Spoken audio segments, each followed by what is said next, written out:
Cup from Elko. Pinger in front, and she won it. I think I've ridden 69 Group 1 winners. Make that 70. And only 3 weeks ago, he won the world's richest turf race, the Everest. The 3-year-old has stormed past the best sprinter in the world. Craig Williams and Clayton Douglas have done it. But this is one horse that's going nowhere. Best racehorse, you don't have to pay to feed him, or you don't have to pick up after him and he doesn't bite and kick. But it's part of our exercise of preparation. It's really important. It's called an equisiser. Craig Williams has been ahead of the pack for close to 30 years. Well, I wasn't very good at school unless I applied myself, and there wasn't many subjects. Sports was one of them. I loved winning, loved strategising, and I loved the horses. And then when I could sit on a horse and had Dad as my teacher, as my role model, as my idol, then all I wanted to do was follow in his footsteps. It wasn't long before Willow's winning smile grabbed the attention of a young stable hand. One jockey smiled and waved, and I waved back. And I thought, I'll stay and look at the jockey, how he finished. He finished last.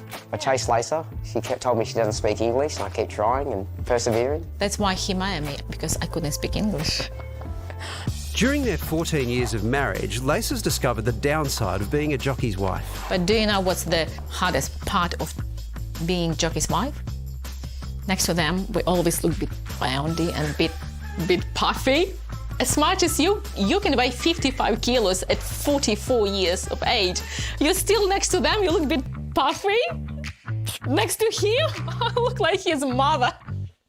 The couple has 4 kids, and the family has been behind him all the way. To go, stalls are back, and they're racing. I've been really lucky through my career and being able to win Group 1 races around 11 different countries. Fowler declares winner. They're on top of the world. But to win the Melbourne Cup, it is life-changing. But his success has come at a price. I've got a screw in this finger. I broke my scapula when I was young, went through 2 fences at Traralgon. I broke my wrist on a racetrack, but it wasn't horse-related. I was playing on the swings and tried to do a Superman and it didn't work out. And I've broken my pelvis in 2 different times, at 2 different places. Split through here. All my top teeth are not mine anymore from a lot of injuries.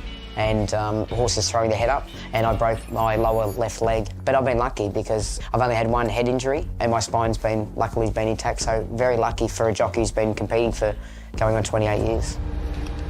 Racing took a back seat earlier this year when Russian tanks rolled into Lace's homeland. They are stealing my future, and they're stealing future of my children, and I felt unfair. And just anger, straight away, anger.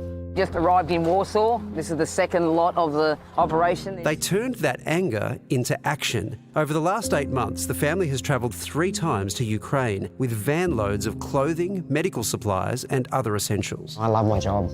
I make people's day, if I ride a winner, I make people's day happy and profitable. If I don't ride a winner, it's a loss and an unhappy day. We still have days. If Ukrainians do not win this race, they don't have wins or loss. They are either dead or they won't have a choice of what they can see, what they can do, what they can think.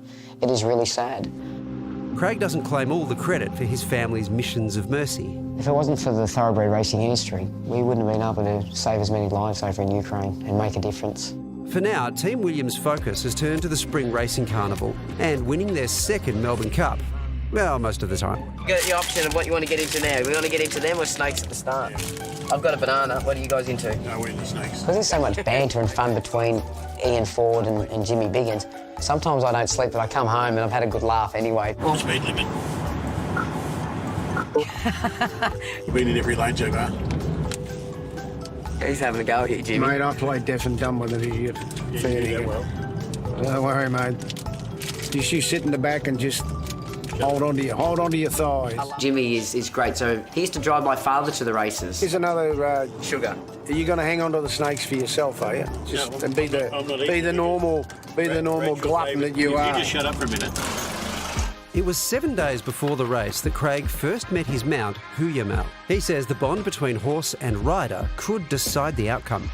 I love getting to understand and know my horses. Lisa knows and she loves me being part of them. And first thing she says is, are you happy or not happy after stealing horses? Because you get that connection, that feeling straight away. Huyamel has been trained by Australia's first lady of racing, Gay Waterhouse. Good solid work. He worked very sharply and very well. She's an amazing lady. She's great for racing and she's an amazing horsewoman. I've got to go and get the dogs to get what?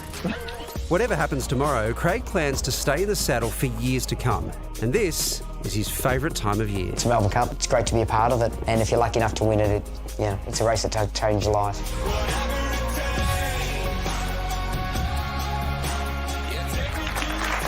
What a great couple. And what they've done in Ukraine, I've interviewed him a couple of times about that. It's amazing. Yeah, great effort. Yeah, we wish Craig all the best for the Cup tomorrow. If you do want to donate to the family's Ukrainian efforts, all the details are on our website as well.